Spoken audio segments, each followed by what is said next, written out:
नमस्कार, आप देख रहे हैं इंटरनेशनल बहस। मैं हूं शीतल राजपूत। यूक्रेन और रूस में युद्ध जारी है। जहां एक तरफ रूस यूक्रेन पर रासायनिक हथियार इस्तेमाल करने का आरोप लगा रहा है, तो वहीं पुतिन ने परमाणु निरोधक दस्ते को एक्टिवेट कर दिया है। इसका सीधा मतलब यह है कि अब ये युद्ध और भी भीषण हो सकता है। पिछले कई दशक से ऐसा नहीं हुआ है जब किसी देश ने खुले तौर पर परमाणु हमले की धमकी दी हो, लेकिन यूक्रेन पर हमला करने वाले पुतिन ने ऐसा किया है। अभी इससे पहले पुतिन ये भी कह चुके हैं कि वो यूक्रेन के मुद्दे पर किसी भी हद तक जाने को तैयार हैं। वहीं रूस के इस कदम को नेटो ने गैर जिम्मेदाराना और खतरनाक बताया है। अमेरिका ने भी रूस को घेरते हुए कहा कि ऐसी धमकियों से रूस खौफ पैदा करने की कोशिश कर रहा है। इस वक्त की बड़ी खबर, रूस की परमाणु धमकी और रूस की परमाणु धमकी पर नेटो चीफ का बयान। रूस का बयान गैर जिम्मेदाराना और खतरनाक।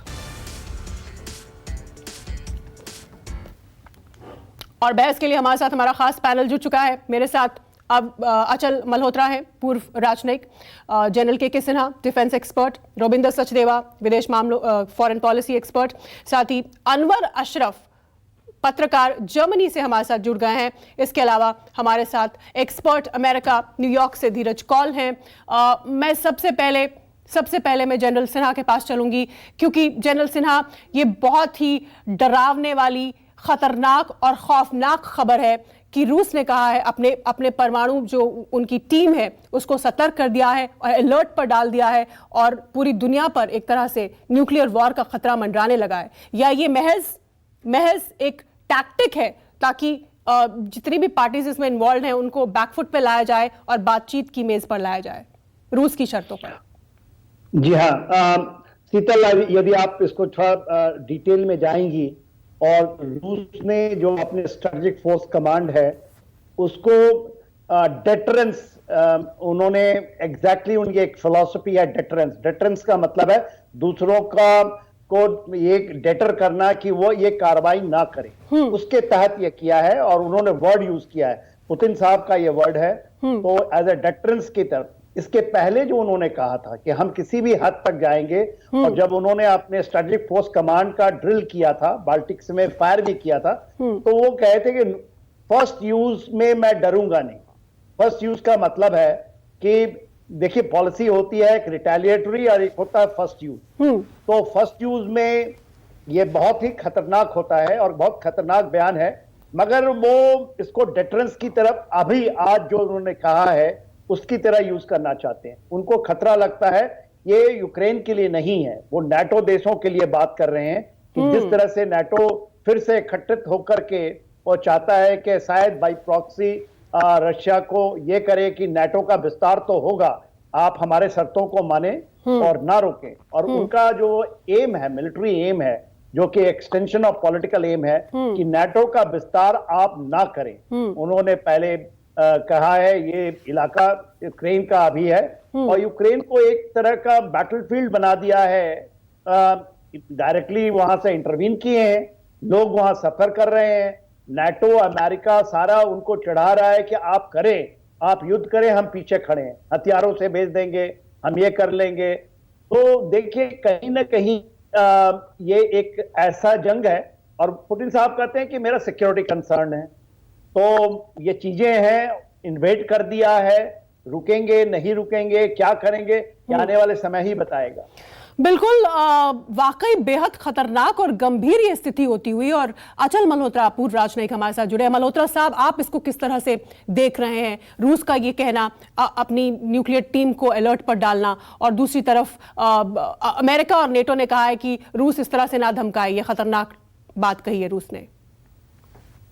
क्या पुतिन एक्चुअली मीन इट? क्या मतलब वाकई वो परमाणु हथियार इस्तेमाल करने की हद तक जा सकते हैं, या सिर्फ बातचीत की मेज पर अपनी शर्तों पर यूक्रेन को लाने के लिए ये एक टैक्टिक है और दुनिया जो दबाव बना रही है उसको डाइल्यूट करने की कोशिश है पुतिन की? आपको क्या लगता है? देखिए शीतल जी, दो बात करूंगा। एक तो मैं जनरल साहब से पूरी तरह से सहमत हूं कि जो उन्होंने डेटरेंस की बात करी है, उन्होंने ये नहीं कहा कि मैं इसे इस्तेमाल करूंगा, उन्हें ये है कि मैं इसे डेटरेंस की तरह इस्तेमाल कर रहा हूं कि अगर आपकी तरफ से कोई इस तरह का इशारा हुआ अगर नेटो ने कोई डेस्परेट एक्शन लिया रशिया को रोकने के लिए यूक्रेन में, तो फिर हम भी अलर्ट पे, हम भी तैयार है। दूसरी तरफ बातचीत की बात हो रही है यूक्रेन और रशिया के बीच में। अगर मैं गलती पे नहीं हूं तो ये बेलारूस के बॉर्डर पे जो आपका चेरनोबिल एक्सक्लूसिव जोन है, शायद वहां मिलने वाले हैं। तो अक्सर क्या होता है कि इस तरह के माहौल में जब बातचीत की बात होती है तो सब लोग पोजीशन ऑफ स्ट्रेंथ से बात करना चाहते हैं कि आप जब बात करने जा रहे हैं तो देखिए मैं दबने वाला नहीं हूं, और अपनी डिमांड्स को वो मैक्सिमलिस्ट डिमांड रखते हैं। हालांकि कुछ ऐसी रिपोर्ट्स भी आए हैं कि रशिया विल बी हैप्पी अगर एक बार यूक्रेन अपने आप को न्यूट्रल जोन में कन्वर्ट करने के लिए मान जाए, क्योंकि मैं एक न्यूट्रल जोन रहूंगा, बीच में बफर जोन रहूंगा, तो शायद हो सकता है। फिर उसके बाद रशिया कितना उसके बदले में कंसेशन देगा वो देखने वाली बात है।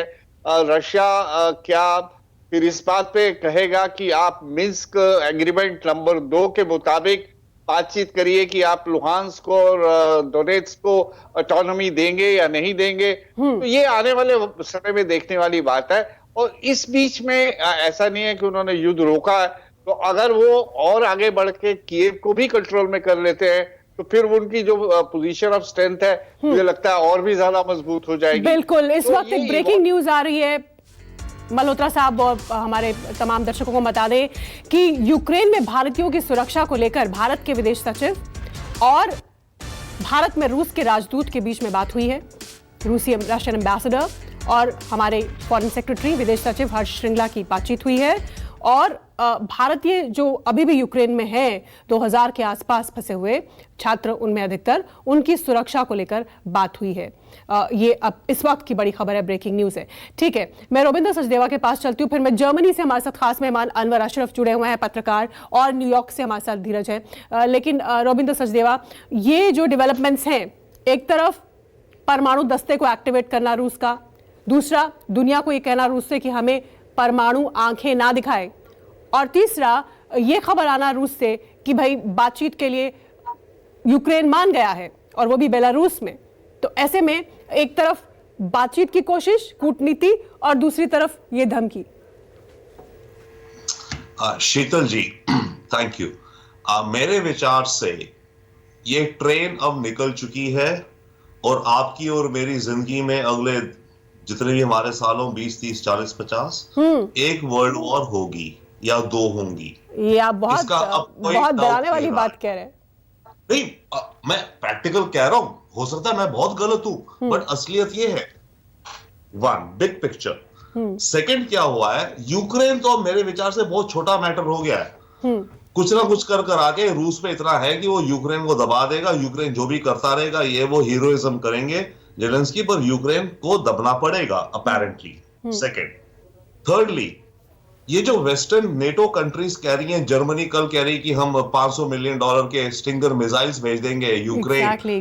बोरिस जॉनसन कह रहे हैं हम ये भेज देंगे। अपने कानून को संशोधित कर दिया उन्होंने अपने देश के। वो भेजेंगे कैसे? नहीं, वो तो उनकी डिफेंस बढ़ाई। मैं कह रहा हूं, वो कह रहे हैं ना हम यूक्रेन को वेपन्स भेजेंगे।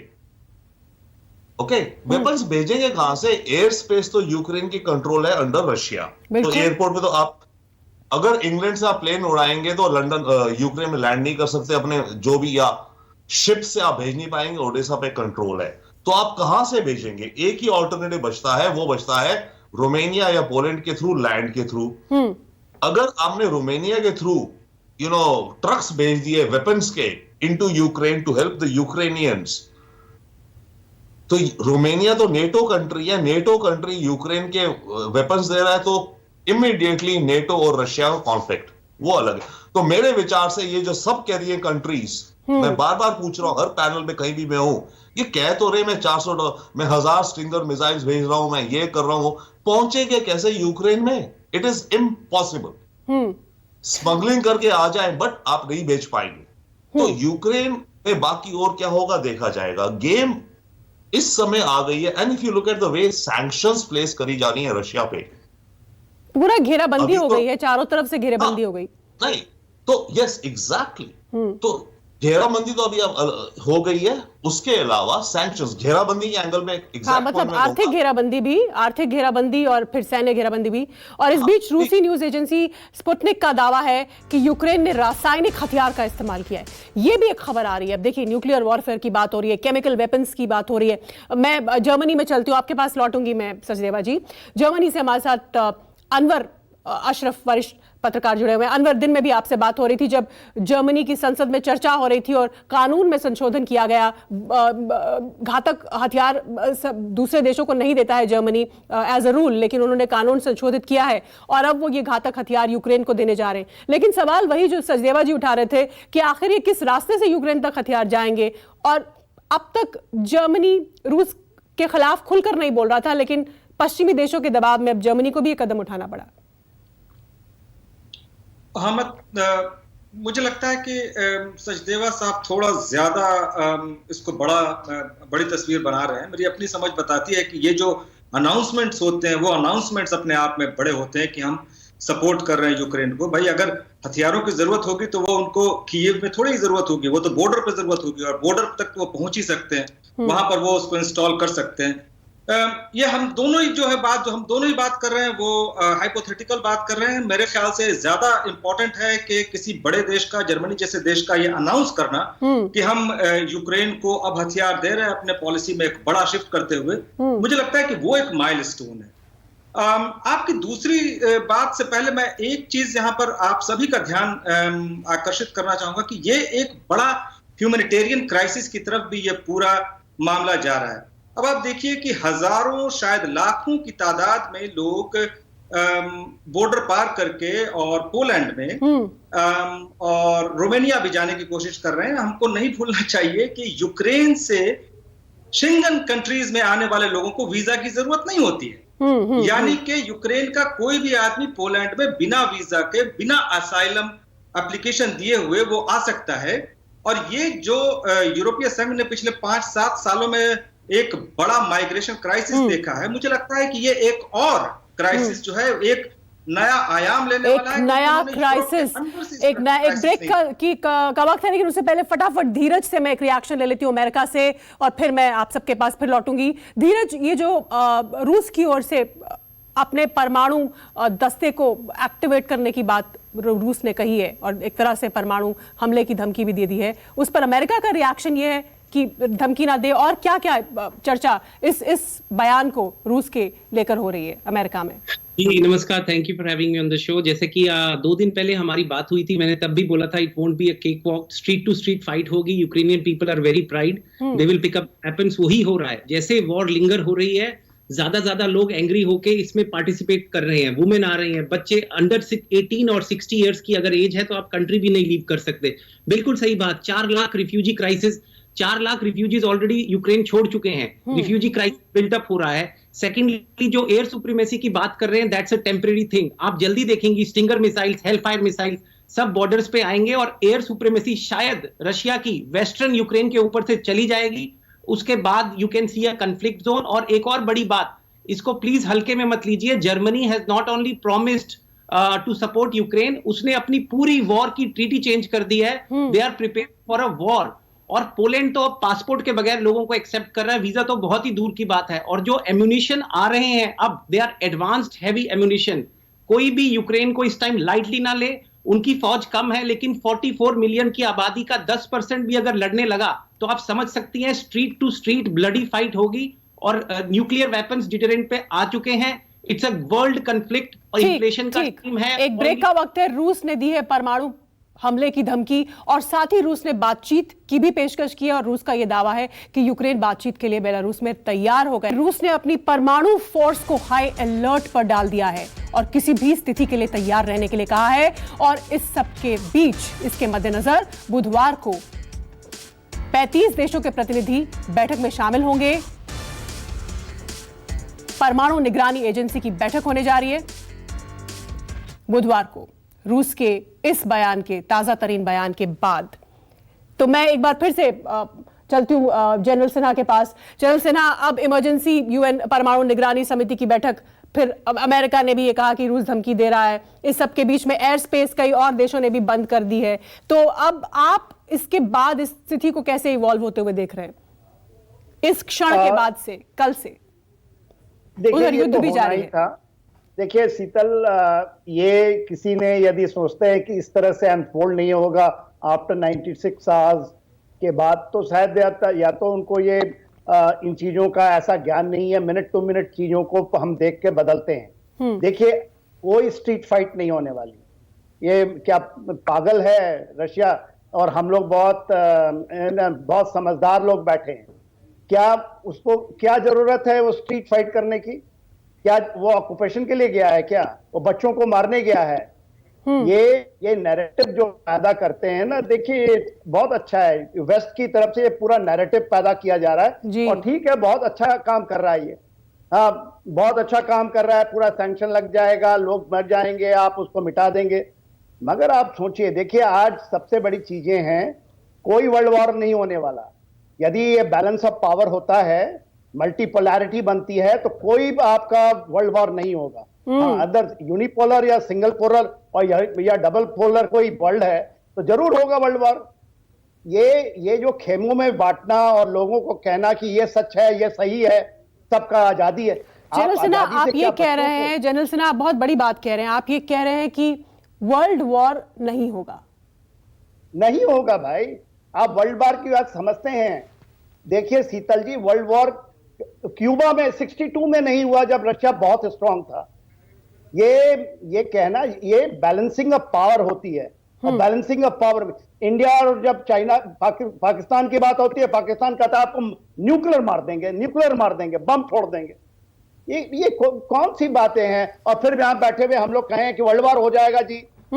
ये नहीं होता शीतल जी। देखिए ये पूरा अभी आपका क्यों हो रहा है, क्यों स्ट्रेटेजिक टाइमिंग चुना गया, क्यों रशिया कर रहा है अभी, क्यों अमेरिका इसमें है? अमेरिका कहता है बूट्स नहीं भेजेंगे, तो आप फ्रांस कहता है हम आदमी नहीं भेजेंगे, हम स्टिंगर मिसाइल भेज देंगे, जेवलिन मिसाइल से मार लो। और किसको कहता है कि आप अपने हथियार उठा लो? कहते हैं कि 16 से 18 साल से बच्चे से लेकर 60 तक जाएगा नहीं, महिलाओं बच्चों को भेज दो दूसरे देश में, रिफ्यूजी पैदा कर लो। इन नैरेटिव्स के पीछे में पूरा का पूरा एक षड्यंत्र है। और इसमें पुतिन साहब का भी ऐसा कोई नहीं कि वो दूध के धुले हैं। वो भी चाह रहे हैं कि देखिए इन चीजों का हो, और हमारी विश्लेषण में कहीं सच्चाइयां होनी चाहिए ना। ये षड्यंत्र का आपने जिक्र किया, ये बड़ा अंतरराष्ट्रीय षड्यंत्र जिसमें सब शामिल हैं, आखिर क्या है इसकी पेचीदगी, ये आपसे समझेंगे और अपने बाकी मेहमानों से भी बात करेंगे। छोटा सा ब्रेक, देखते रहिए इंटरनेशनल बहस।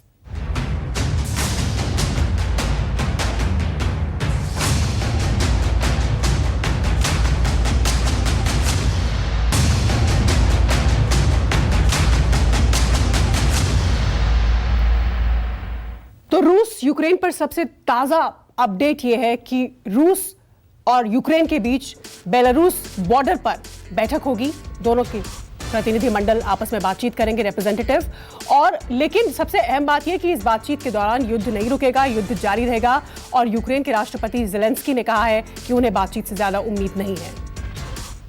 हमारे मेहमानों के पास चलते हैं।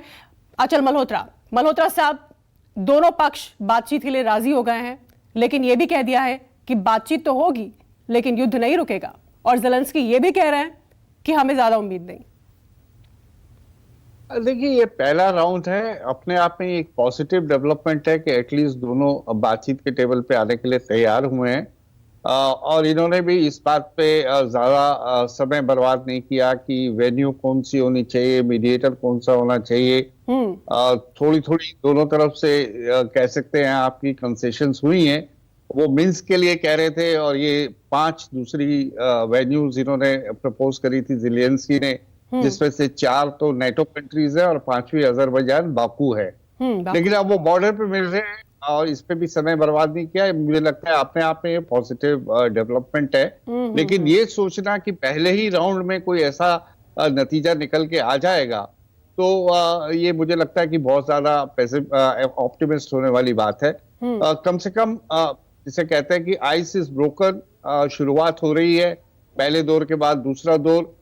देखिए आप पूरा पैटर्न देखिए, हमेशा यही होता है कि जब डिप्लोमेसी थक जाती है तो फिर कॉन्फ्लिक्ट हो जाता है, और जब फिर कॉन्फ्लिक्ट को रोकना है तो फिर आपको फिर वापस डिप्लोमेसी की टेबल पे आना पड़ता है। तो अल्टीमेटली युद्ध को भी रोकने के लिए, युद्ध विराम के लिए भी आपको डिप्लोमेसी चाहिए होती है।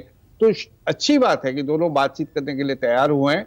दोनों की बॉटम लाइंस, रेड लाइंस जो है बहुत ही ज्यादा डिमांडिंग है। रशिया काफी आगे भी निकल चुका है अपनी डिमांड्स को लेके। अब अल्टीमेटली मीटिंग पॉइंट क्या है, दैट इज वेरी इंपॉर्टेंट, और उस मीटिंग पॉइंट पे क्या लोग मिल पाएंगे। और मीटिंग पॉइंट ये है कि क्या यूक्रेन अपने आप को एक न्यूट्रल और बफर जोन बनाने के लिए तैयार हो जाएगा, क्या रशिया जो है दोनबास रीजन से विड्रॉ करेगा, और बातचीत इस पे आएगी कि मिन्स्क एग्रीमेंट 2 की कंटिन्यूएशन में डोनेट्स और लुहांस्क को ऑटोनॉमी दिया जाए या नहीं दिया जाए। तो ये बड़े मुद्दे हैं। बातचीत की शर्तें क्या होंगी, बेसिकली बातचीत की शर्तें क्या होंगी? रोबिंदर सचदेवा जी, तो पहली होगी कि आप जी बिल्कुल आपके पास लौटूंगी। सचदेवा जी, ज़ेलेंस्की का टॉक्स शुरू होने से पहले ये कहना कि ज्यादा उम्मीद नहीं है, और ये भी दोनों पक्षों का कहना कि युद्ध हम जारी रखेंगे, यही अपने आप में एक बड़ा क्वेश्चन मार्क लगा देता है।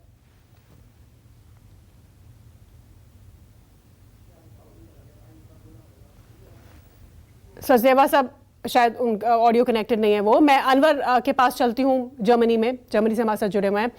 अनवर, एक अच्छी पॉजिटिव डेवलपमेंट है ये कि दोनों पक्ष बातचीत के लिए राजी हो गए। बेलारूस में ज्यादा वक्त बर्बाद नहीं किया, पहले वेन्यू को लेकर चर्चा हो रही थी लेकिन अब मान गए हैं। इसको किस तरह से? साहब ने एक अच्छी बात की है शीतल, कि ये आइस ब्रेकर है। मुझे भी लगता है कि आइस ब्रेकर है, और पहले दौर में हम वैसे भी बहुत ज्यादा उम्मीद नहीं रखते हैं। एक चीज जो मुझे लगता है कि इस बातचीत में ज़ेलेंस्की का ये बयान इमैच्योर है, क्योंकि वो एक बहुत मैच्योर नेता नहीं है, क्योंकि वो रिसीविंग एंड पर है, उनको ऐसा बयान नहीं देना चाहिए। नंबर 1, बिल्कुल नहीं। नंबर 2, मुझे लगता है जो जरूरी है कि इस बातचीत में मीडिएट कौन कर रहा है, वो बहुत बड़ा रोल प्ले करेगा। क्योंकि हम इस बात को समझते हैं कि रूस कभी भी यूक्रेन को अपने बराबर का नहीं मानता, और उससे कभी भी वो प्रेशर नहीं बन पाएगा। हम लोग एक्सपेक्ट कर रहे थे कि शायद अमेरिका इसमें मीडिएट कर रहा है, या हम लोग मैक्रोन से उम्मीद कर रहे थे कि शायद फ्रांस, जिसने फ्रांस ने पिछले समय किया भी कुछ समय तक कोशिश की थी बातचीत करने की। मुझे लगता है कि वो अगर मीडिएटर का अगर रोल इसमें फिक्स हो जाए तो बातचीत जो है वो थोड़ी पॉजिटिविटी की तरफ जा सकती है। रोबिंदर सचदेवा, क्या आप हमारे साथ कनेक्टेड हैं अभी? या श्योर, जी, आप अपनी बात पूरी कीजिए। सॉरी, मैंने खुद को म्यूट कर लिया था। शीतल जी, आप मुझे 1 मिनट देंगी? मैं क्विकली या सवा मैं लीजिए आप पूरा 1 वक्त लीजिए। हमारे पास वक्त है, सबके लिए वक्त है। एंड आई लर्न फ्रॉम अचल जी, esteemed and our new colleagues here. मैं 4 पॉइंट्स कहता हूं क्यों मैं सोच रहा हूं ऐसे।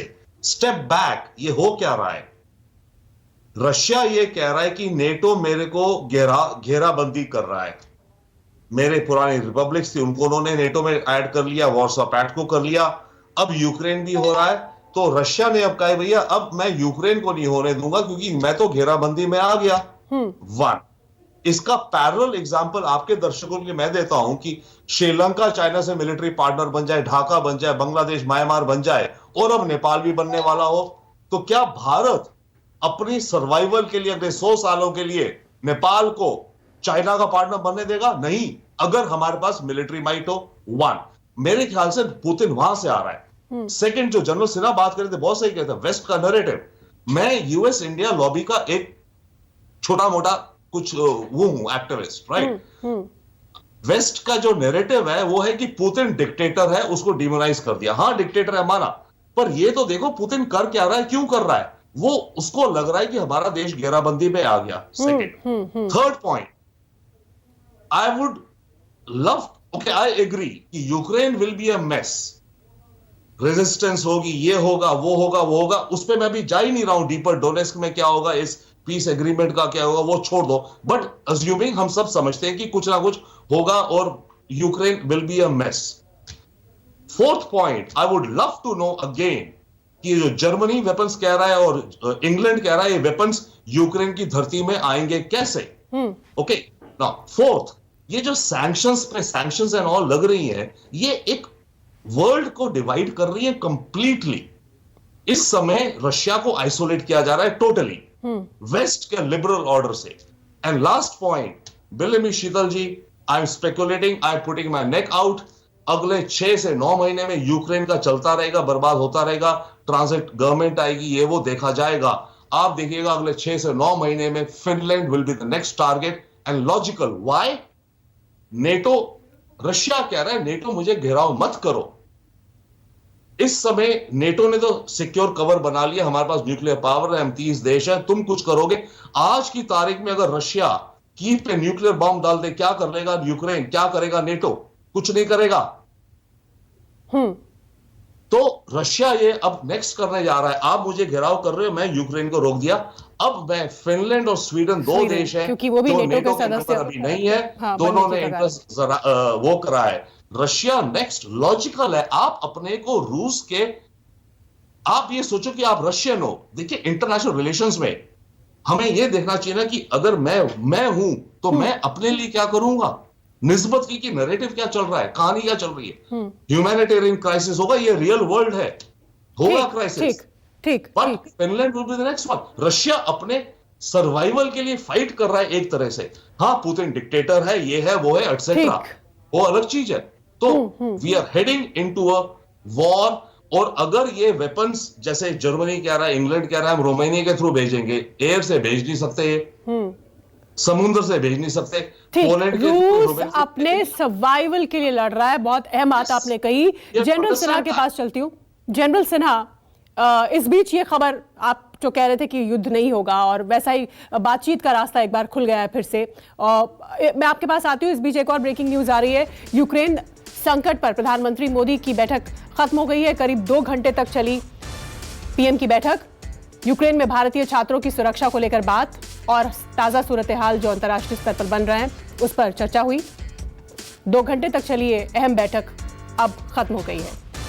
ठीक है जनरल सिन्हा, हम बात कर रहे थे कि अब दोनों पक्ष राजी हो गए, ऐसा लग रहा है बेलारूस में बात करने के लिए, लेकिन साथ ही युद्ध भी जारी रहेगा और उधर से वो कह रहे हैं कि हमें उम्मीद नहीं है ज्यादा। तो आपको क्या लगता है कि ये राउंड ऑफ टॉक्स होते चले जाएंगे और थोड़ा सा कुछ कहीं मामला नर्म पड़ता हुआ दिखाई दे रहा है आपको?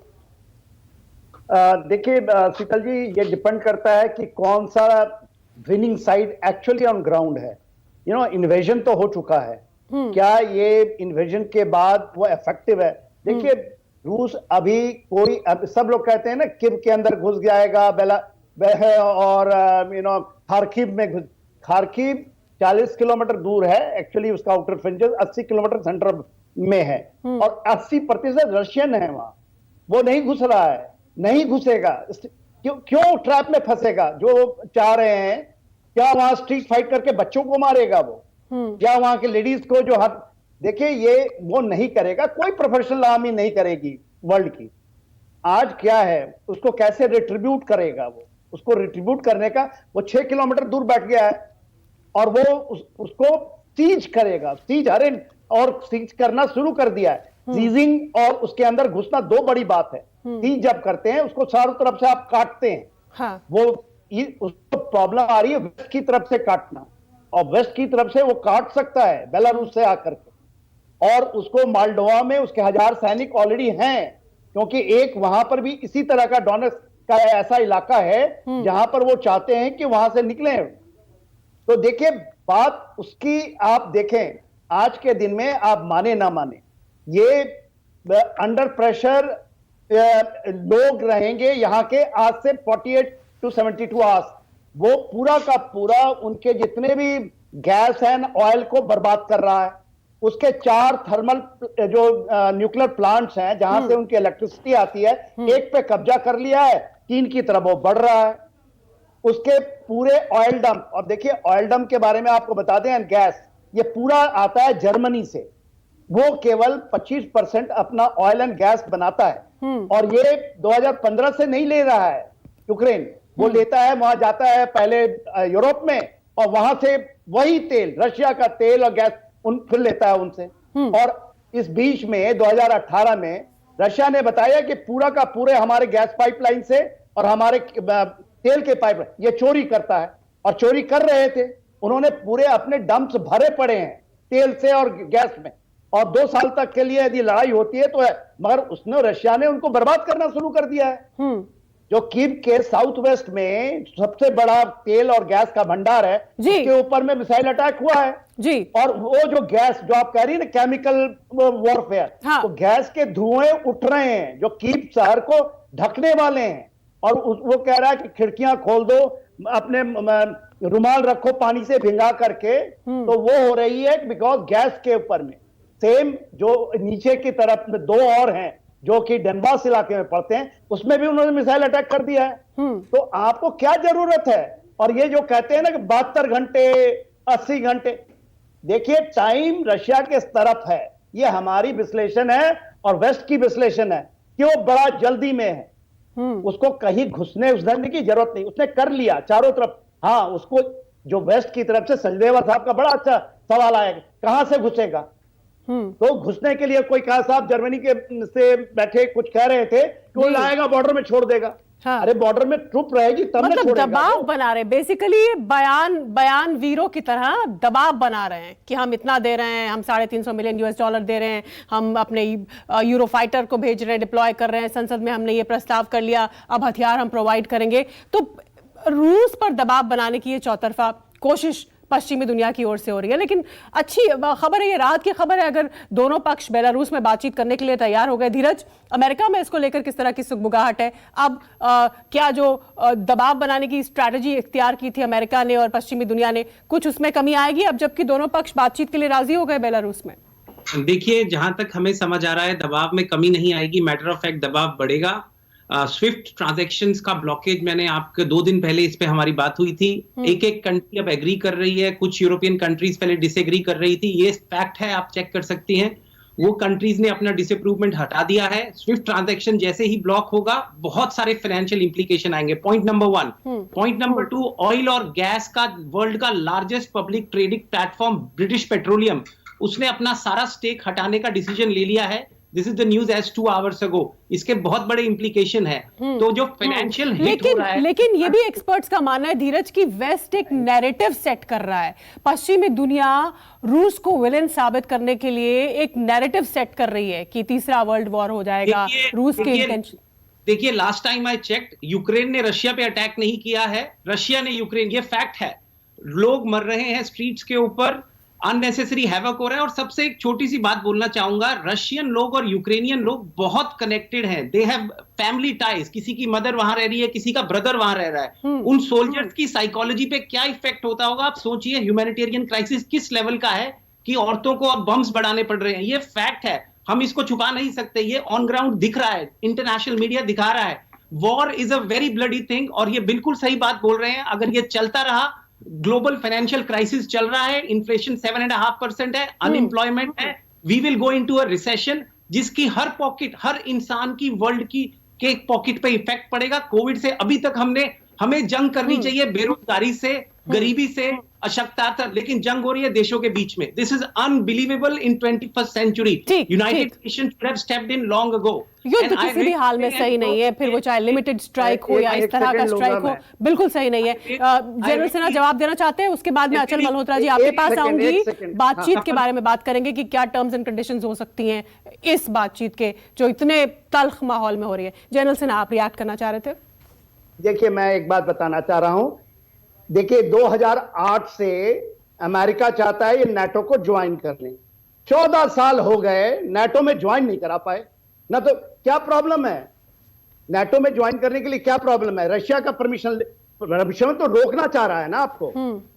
तो वो अपने 2013 में आप यूए में ले गए उसको, आप यूए में ले जा करके 2015, तो आप कर क्या रहे हैं? नाटो में आप एक षड्यंत्र की बात कर रहे थे। इस शो के शुरू में आपने एक षड्यंत्र का जिक्र किया था।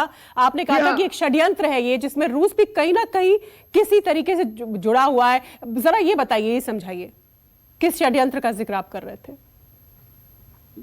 मेरी बात कर रहे हैं आप? हाँ, आप ही ने जिक्र किया था षड्यंत्र का। देखिए, षड्यंत्र ये है, आज के षड्यंत्र नहीं कहें, ये बैलेंसिंग ऑफ पावर है। देखिए, अमेरिका कहता है कि हम अपने बूट्स ऑन ग्राउंड कहीं नहीं रखेंगे हम, और वो कहता है पूरे यूरोपियन के देशों को कि आप पैसा दीजिए नाटो को चलाने के लिए, मैं नहीं दूंगा। और वो रीडिप्लॉयड कर रहा है। उसका मेन एम जो है एशिया पैसिफिक है। वो चाहता है कि चाइना ना बढ़े। चाइना की 22 ट्रिलियन डॉलर इकोनॉमी पहुंचने वाली है, इसको क्रॉस करने वाली है। अमेरिका का कंसर्न यहां नहीं है, वहां 1.7 ट्रिलियन डॉलर की उसको आप जीरो कर दीजिएगा तो क्या हो, हाँ, मगर उसको बांटना पड़ेगा। कहीं रशिया तो आप ये कह रहे हैं कि वो नेटो को एक्टिवेट कर रहा है रूस के खिलाफ और खुद वो चीन पर ज्यादा फोकस्ड है। आपको यहां पर वो रशिया को पूरा का पूरा ट्रैप करना चाहता है। देखिए उसके पूरे के पूरे फ्लीट लग चुके हैं, कहां जाएंगे वो आपके इंडो पैसिफिक में। और बहुत अच्छा गेम खेल रहा है। स्ट्रेटेजिक गेम ऐसे ही खेला जाता है। उसका बहाना मारिया कि रिसेशन में चला जाए। अरे भाई मेरे को ये बताओ कि ये क्या recession just because of one NATO के एक देश को आप नहीं बोल सकते कि हमने 2008 से अमेरिका ने बोला था कि आप बन जाओ नाटो का सदस्य, क्यों नहीं आप 14 साल में बना लिया? ठीक है, एक ब्रेक के लिए रुक रहे हैं मल्होत्रा साहब और सचदेवा जी भी रिएक्ट करना चाह रहे हैं, उनके पास लौटूंगी। और इस बीच यूक्रेन की राजधानी कीव में हाई एयर अलर्ट जारी कर दिया गया है।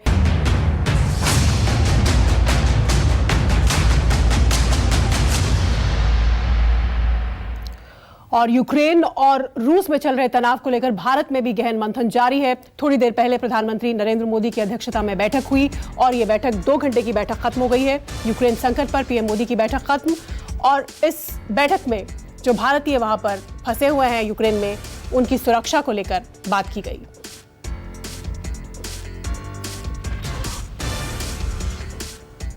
ठीक, चलते हैं हमारे मेहमानों के पास। रोबिंदर सचदेवा जी, आप जनरल सिन्हा के बात पर रिएक्ट करना चाह रहे थे और उसके बाद अचल मल्होत्रा जो बातचीत के लिए दोनों राजी हुए हैं, उससे लेकर मेरा सवाल आपसे ये है कि क्या टर्म्स एंड कंडीशंस होंगी इस बातचीत की? शीतल जी, इफ पार्डन मी, मुझे माफ करेंगी, मैं इन टर्म्स एंड कंडीशंस पे नहीं जा रहा हूं क्योंकि मैं एक लार्जर गेम देख रहा हूं और जिसमें मैं शेयर करना चाहता हूं। राइट नाउ जनरल सिन्हा जो कह रहे हैं बात बहुत सही कह रहे हैं और बेसिक पॉइंट है। पहले पॉइंट, ये वेपन्स आएंगे कहां से? I am curious to know. मैं ही नहीं कह रहा हूं नहीं आ पाएंगे, मैं जानना चाहता हूं आएंगे कहां से जो ये सब ब्रिटेन वगैरह प्रॉमिस कर रहे हैं। वन, उसे आप रखिए। अब जो जहां तक बात हो रही है अमेरिका की, अमेरिका इस समय पता है क्या है? सोलो वर्ल्ड की सुपर पावर बनना है। चाइना को दबा रहा है इधर साउथ चाइना सी में। भाई वो तो पहली वॉर थी उसकी, मतलब कंटेस्ट है कि चाइना को कभी नंबर 1 नहीं बनने देंगे, वो वहां गेम चल रही है। यहां यूरोप से पूरा डोमिनेट करेगा अगर नेटो से, तो यूरोप भी डोमिनेट कर लिया तो वर्ल्ड मल्टीपोलैरिटी की हम बात क्या कर रहे हैं? तो अमेरिका सोलो सुपर पावर बनने की पोजीशन में भी है, चांस भी है और शायद एस्पिरेशन भी है। But the point is we have to understand कि ये जो गेम है, ये आप किसी को सर्कल कर रहे हो और वो रिबेल करेगा। Again coming two example of Nepal, हमारे सारी आसपास हो जाए, नेपाल में भी लग जाए चाइनीज मिसाइल्स, आप क्या करेंगे? और आप सोचते हैं कि पुतिन इतना बेवकूफ है। फॉर एग्जांपल, मैं नहीं कह रहा हूं, मतलब कह रहा हूं मैं, इतना बेवकूफ है, उसने कंसिडर नहीं करोगे सैंक्शंस की कीमत कितनी होगी। और अमेरिकन फॉरेन पॉलिसी इस समय आर्म्स और अपने बूट्स ऑन ग्राउंड डालती नहीं है। अमेरिकन फॉरेन पॉलिसी इस समय जो भी जंग लड़ने का सोचती है इस इकोनॉमिक सैंक्शंस। तो आप सोचते हैं कि पुतिन या रशियन मास्टरमाइंड्स ने सोचा नहीं होगा ये हम पे कितनी सैंक्शंस लगा सकते। तो पुतिन ने जो कैलकुलेट करा है बेसिक वो ये है कि ठीक है, समय हमारे पास थोड़ा ही बचा है। अचल मल्होत्रा, एक तरफ बातचीत के लिए दोनों पक्ष राजी हो गए हैं और दूसरी तरफ इंटरनेशनल कोर्ट ऑफ जस्टिस भी चला गया है यूक्रेन। देखिए, बातचीत के लिए राजी होने का मतलब ये नहीं कि उसने दूसरी ऑप्शन छोड़ दिए हैं। उसने ये तो नहीं कहा ना कि मैं दूसरों से मदद नहीं लूंगा या दूसरों से अपील नहीं कर रहा। हाँ। सभी दरवाजे खुले हैं, बातचीत तो शुरू हुई है, आगे क्या बढ़ेगी, किस दिशा में जाएगी तो वो कहना मुश्किल है। यूएन सिक्योरिटी काउंसिल में रेजोल्यूशंस की भी बात चल रही है, तो ये सब चीजें पैरेलली चलती रहेंगी। मेरा एक सोचना ये भी है कि इस बातचीत में जिसमें अमेरिका और यूरोप एक्सक्लूड हो गए हैं, क्या वो इस बातचीत को आगे बढ़ने देंगे? क्या वो चाहेंगे कि जल्दी ही ये लोग आपस में ही इस विवाद को निपटा ले? मुझे लगता है वो इसमें रोड़े अटकाएंगे। आप पूछे क्यों? क्योंकि एक पर्सपेक्टिव जो मेरा है वो ये है कि अमेरिका का लॉन्ग टर्म जो गेम प्लान है वो रशिया को कमजोर करना है और यूक्रेन उसे एक बहुत बड़ा एक्सक्यूज मिला है, उसको इकोनॉमिक सैंक्शंस लगा के उसको आर्थिक दृष्टि से कमजोर करे और लड़ाई में उलझा के उसको मिलिट्री सेटबैक भी दे। और ये अमेरिका के इंटरेस्ट में है कि ये जो वॉर है जितनी लंबी चल सकती है चले, लंबी अगर चले, weapons देने भी बातचीत पड़े, हो तो इसका- फिर भी सफल ना हो और कोई ना कोई अड़चन उसमें पैदा होती रहे। ये एक डर्टी गेम है जिसे अगर इस तरीके से अगर ये चीजें आगे बढ़ती है तो। आप सभी का हमारे साथ जुड़ने के लिए बहुत बहुत धन्यवाद। तो फिलहाल बातचीत के लिए दोनों पक्ष राजी हो गए हैं। बेलारूस में दोनों पक्षों में बातचीत होगी, लेकिन युद्ध नहीं रुकेगा। और इस सब के बीच रूस ने अपने परमाणु दस्ते को भी अलर्ट कर दिया है। फिलहाल इतना ही, लेकिन लगातार नॉनस्टॉप कवरेज रूस यूक्रेन संकट पर हमारी जारी है। आप देखते रहिए News 24।